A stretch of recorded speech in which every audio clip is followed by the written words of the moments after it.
Prevalence.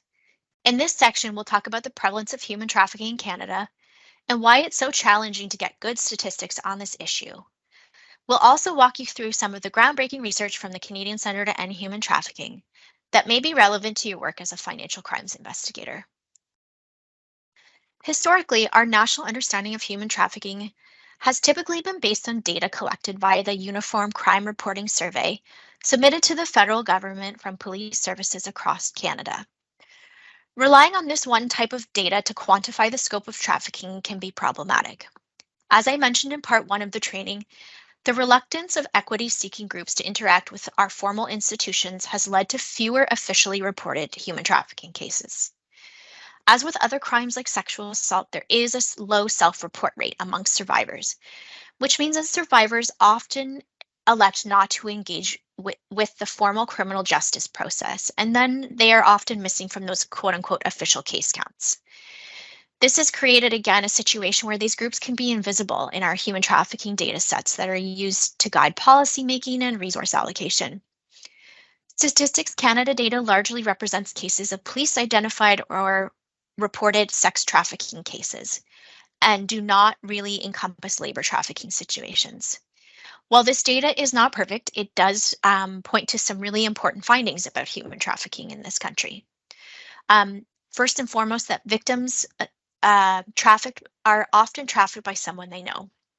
1/3 of victims identified by police reported being trafficked by a current or former intimate partner. 2, men between the ages of 18 and 34 make up 2/3 of people accused of this offense, although women represented a lower proportion of traffickers at 17%. The vast majority, so 89% of human trafficking charges were stayed, withdrawn, dismissed, or discharged. Canada has a current completion rate of just 12% for human trafficking related charges. And we know that survivors are typically not being well served by the criminal justice system. So next, I want to share a data infographic that was published by the Canadian Centre to End Human Trafficking in July of 2023. This data is collected nationally and is aggregated and anonymized through the Canadian Human Trafficking Hotline, which was launched in May 2019. And this data was collected from May 2019 to December 2022. Data like this helps to round out the picture from Statistics Canada, and we were able to identify 3 broad trends as it relates to human trafficking. First, that human trafficking remains a significant challenge in Canada. Between May 2019 and the end of 2022, the hotline received 12,706 signals in relation to trafficking situations and identified 1,500 unique cases of human trafficking, which had 2,170 victims and survivors associated with those cases. Of those cases, 69% were related to sex trafficking, 6% were related to labor trafficking, and 2% of all cases were sex and labor trafficking occurring at the same time. We believe that labor trafficking is still vastly underrepresented in the hotline's total case count and does not reflect the true scale of labor trafficking in Canada. We do anticipate that this number will grow as more intentional efforts are made to build trust with at-risk communities, and the hotline number is shared more widely. Trend 2 that was identified is that human trafficking happens everywhere in Canada. On the left, you will see that our data tells us that 87% of calls came from large urban centers, 8% from mid-sized cities, and 5% from small towns. On the right, you will see that where the proportion of calls originated. When looking at the geographic information, it's important to know that provinces with large population size, significant provincial investments into anti-trafficking detection and social service programming, as well as a general uptake of the hotline number, can influence the total number of cases identified to the hotline. And finally, trend number 3 recognizes that human trafficking survivors depend on social services to heal from their trafficking situations. 37% of victims contacted the hotline during their trafficking and exploitation situation. Of note, just 6% of total hotline cases were referred on to police. Overwhelmingly, survivors of trafficking seek social services and supports, as well as safety, before they consider engaging with police and the criminal justice system. Now I'm going to shift gears to talk about some of the novel research published by the Canadian Centre to End Human Trafficking. The Human Trafficking Corridors report was published in 2021, and it was the first ever study of human trafficking transportation corridors and routes in Canada. The research set out to identify what had been known anecdotally for a long time by anti-trafficking advocates and survivors, and sought to identify where the corridors were located, which jurisdictions they cross, what types of trafficking occur here, what are the key characteristics of the trafficking being facilitated across these corridors, including transportation methods that are being used, as well as characteristics of the victims and perpetrators. The report notes that human traffickers benefit from transportation routes across the country for 3 reasons. It allows them to move between commercial sex markets to obtain as much profit as possible. Movement allows them to lower risks associated with the trafficking activity, since movement across municipal and provincial jurisdictions makes it harder for law enforcement to detect, investigate, and pursue human trafficking cases. And it allows them to maximize and maintain control over the individual they are exploiting by reinforcing their social and physical isolation, and by keeping them confused and dependent on the trafficker. The report quotes one law enforcement respondent who stated, "The shorter amount of time spent in each city, the more beneficial it is for the traffickers. It takes time for police to set up an investigation. If they are only in town for a couple of days, it's harder to track." Traffickers know this, and they are absolutely using this to their advantage. In the next section, I will do a bit of a deep dive on this report and how it intersects potentially with the work that you do. The corridors report identified a number of key interprovincial corridors that are accessed by land and by air. On this slide, you'll see the red routes here. They indicate the land corridors that were identified in the research, and the red dots are the destination commercial sex markets. The black lines indicate the air corridors, and we'll go into some of the smaller circuits and offshoots in the next few slides. The Trans-Canada Highway in particular functions as a corridor that connects to commercial sex markets within all provinces and across the country. Our research indicates that interprovincial corridors occur when traffickers transport victims across provinces to access various commercial sex markets. And again, they're largely organized around accessing the most competitive and highest paying markets. Because of the additional costs associated with flying or driving long distances, interprovincial corridors tend to run between large urban centers with large markets. Once a trafficker and a victim arrive in a new province, they may stay and capitalize on the major urban commercial sex markets in the city, or they may access other interprovincial corridors within the province.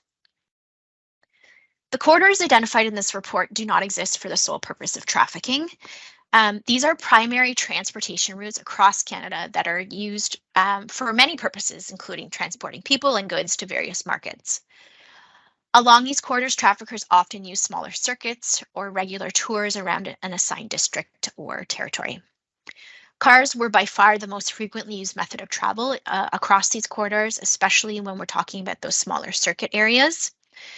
Again, the overhead costs of driving are lower than for air travel, and it allows traffickers to be nimble and adjust travel routes according to demand for commercial sexual services. We also know that cars and rental cars can be hired in the name of the victim, allowing the trafficker to remain removed from the trafficking operations. The image on this slide is the West Coast Circuit, which really identified a circuit that operates between Quebec and Alberta and is one of the most commonly identified by interviewees, with a noticeable trend of trafficking of young women from Quebec into central and western Canada. Specifically, law enforcement respondents noted the trafficking victims from Montreal to Calgary by airplane. Victims either travel with their traffickers or they may travel alone and then met by the trafficker or an associate upon arrival. Again, traffickers and their victims may stay in Calgary and arrange for commercial sex interactions, or they may move victims along the interprovincial corridors between Calgary and Fort McMurray. Within Alberta, trafficking corridors connect the province's largest online commercial sex markets, while also accessing markets affiliated with extraction and work camps in Fort McMurray and Grand Prairie. This corridor is used by both traffickers local to Alberta and those from outside the province, so noticeably from Ontario and Quebec. And not only do language barriers serve as another method of control, but it's also believed that sex buyers may see women from Quebec as exotic and novel. Ontario's 401 highway connects Montreal, Quebec, all the way down through Windsor, Ontario. Between these two endpoints, there are several populous centers. Traffickers may operate along the entire corridor or capitalize on movement through densely populated regions such as the GTA, Greater Toronto Area. You can also see those smaller red dots are a number of populous destination cities along the 401, which are, again, commercial sex markets. Ontario and Quebec, again, were the most commonly reported provinces of origin for survivors. As we know, women and girls of Canadian nationality make up the vast majority of sex trafficking victims and survivors identified by frontline service agencies and law enforcement respondents in this research. And only a small proportion of law enforcement and service providers had reported previously working with a male or trans identified survivor. Of note, 53% of service providers and 40% of law enforcement respondents indicated that they had worked with survivors identifying as Indigenous. We know that Indigenous women and girls are more likely to experience trafficking after traveling to urban centers from rural communities for reasons unrelated to exploitation. So they may be traveling to a large urban center for medical appointments, for school opportunities or employment opportunities. Unfortunately, once they're in an unfamiliar urban area and away from kind of their own home community of supports, Indigenous women and girls may be targeted by traffickers, or they may engage in survival sex to meet their basic needs, such as access to food and shelter. When interviewees were asked about the types and the sectors of trafficking engaged with specifically along the trafficking corridors, over half of the service providers and 90% of law enforcement officers reported the widespread use of escort services to facilitate trafficking along those corridors. Although other trafficking typologies emerged from the interviews, they were not identified as using the corridors. And this is likely because other forms of trafficking, such as illicit massage, forced pornography, personal sexual servitude, likely rely on the trafficker having a stable location for that exploitation to occur. Traffickers use highways 11 and 17 to move victims from Sudbury and Thunder Bay through northern Ontario, and then to connect into the online commercial sex markets in Winnipeg. While the overall payoff here might not be as large as other parts of Canada due to the long remote distance between those smaller online commercial sex markets, traffickers view the low population density and relative remoteness of these highways as a benefit in efforts to avoid detection by law enforcement. This is a visual representation of the types of recruitment that were identified by research respondents. Trafficker types can be understood according to the methods they use to traffic people and the business models under which they operate. Service provider responses are noted in red, whereas the law enforcement responses are noted in black. You'll see that both groups were similar in identifying boyfriend traffickers and organized gangs as the two most significant trafficking types, utilizing these corridors. Respondents also identified a strong interplay between gang-related traffickers and the boyfriend-style traffickers. But many of the respondents found it difficult to determine whether gang members use boyfriend trafficking techniques to maintain a strong psychological hold on victims, to traffic them as part of the gang's criminal activities, or if boyfriend traffickers were also gang affiliated, but not necessarily trafficking on behalf of their gang. The vast majority of respondents described traffickers as male, 84% of service providers, and 90% of law enforcement.